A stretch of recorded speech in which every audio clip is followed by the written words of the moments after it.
Sino nga ba ang hindi nakakakilala sa dating movie queen na si Nida Blanca na nagningning sa pelikula at telebisyon ng mahigit 6 na dekada bago siya brutal na pinaslang noong 2001?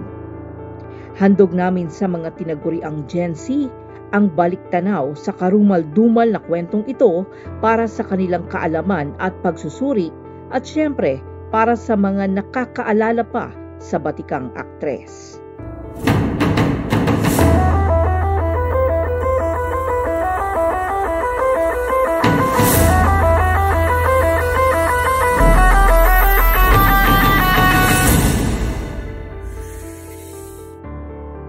Si Nida Blanca o Dorothy Jones sa tunay na buhay ay nagsimula sa pelikula noong 1951. Multi-awarded actress siya sa halos lahat ng award-giving bodies sa pelikula man o telebisyon.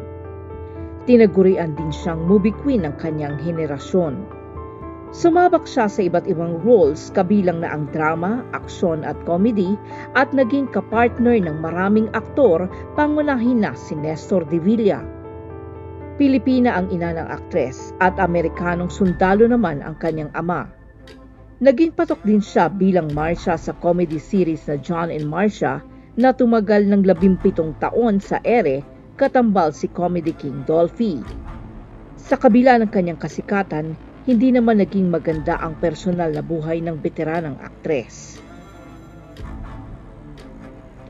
Unang ikinasal si Nida Blanca kay Victorino Torres at naging anak si Catherine K. Torres pero hindi tumagal ang kanilang pagsasama at naghiwalay ng 2 taon pa lang si Kay.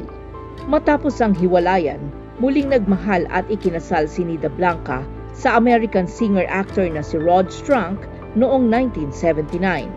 Naganap ang kasalan sa Amerika. November 7, 2001, natagpuan ng walang buhay na katawan ni Nida Blanca sa kanyang kotse sa car park ng isang building sa San Juan. Tadtad ito ng saksak. Pumanaw si Nida Blanca sa edad na 65. Mula noon hanggang ngayon, nababalutan pa rin ng misteryo ang pagkakapaslang sa aktres dahil nananatiling walang malinaw na natukoy kung sino ang responsable sa krimen. Sa 6th floor ng car park ng Atlanta Center, natagpuan ang katawan ng aktres na nagtamo ng 13 saksak, kabilang na ang isa sa kanyang leeg.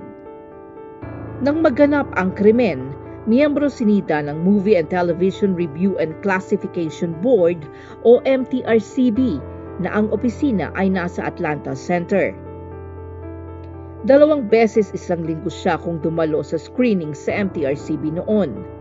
Batay sa testimonya ng security guard, may mga bakas ng dugo mula sa parking area patungo sa kotse ng aktres. Indikasyon ito na hinila ang katawan niya mula roon papunta sa sasakyan. Madilim din ang 6th floor na bahagi ng parking area at walang nakatutok na security guard at wala ring CCTV. Ang kotse ni Nida ay nakaparada sa dulo ng parking area at bahagyang natatabingan ng pader. Agad na binuo ng PNP ang Task Force Marcia para sa mabusising investigasyon na tumutok sa asawa ni Nida na si Rod Strunk bilang pangunahing suspect. Tulad ng dapat asahan, itinanggi ni Strunk na noon ay nakatira sa bahay nila ng aktres ang mga paratang laban sa kanya. Ayon sa prosekusyon, ang motibo ng krimen ay ang pagtanggal ng aktres kay Strunk bilang isa sa mga tagapagmana sa last will and testament sakaling siya ay mamatay.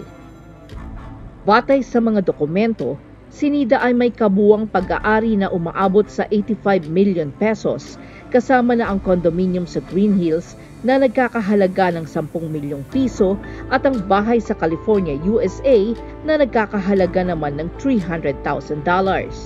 Batay din sa testimonya, hindi na maganda ang pagsasama ng mag-asawa bukod pa sa gumagamit ng bawal na droga si Strunk. Unang itinuring na suspect sa krimen si Raul Orozco na nagtrabaho sa dating asawa ng aktres. Si Orozco ay nakita malapit sa krimen noong umaga pero agad din siyang inabsuelto. 13 araw matapos ang krimen, sa press conference ng Task Force Marcia, sumulpot ang isang Philip Medel at inako ang pagpatay kay Nida Blanca.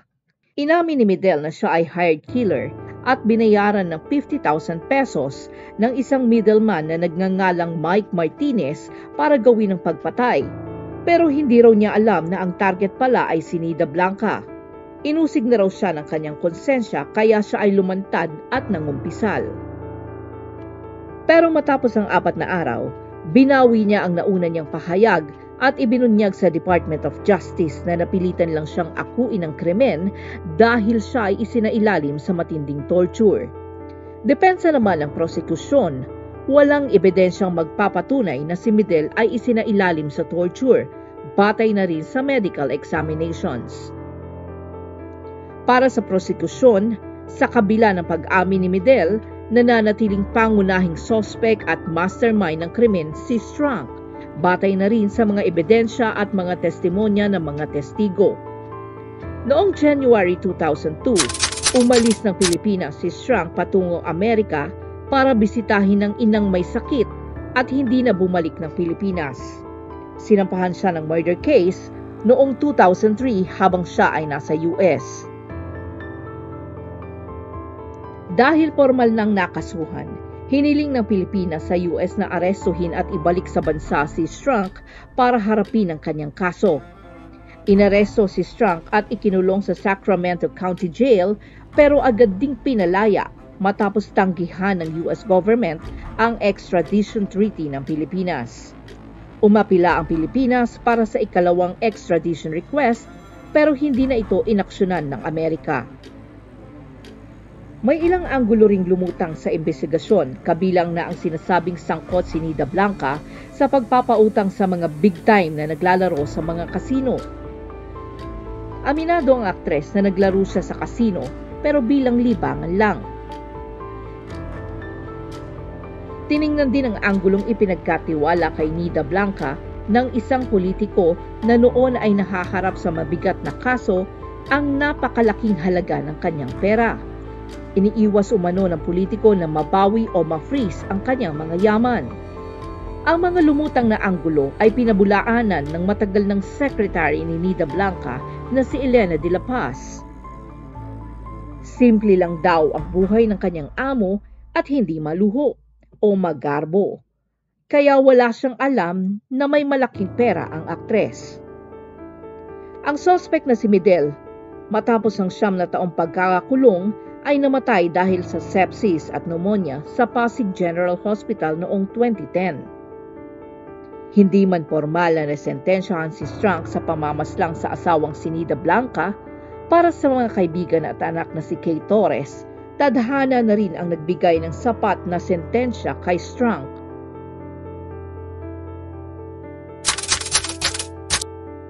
Noong 2007, 1 taon matapos ang brutal na pamamaslang, nagpakamatay si Strunk sa pamamagitan ng pagtalon sa Tracy Inn sa California na kanyang tinitirahan doon.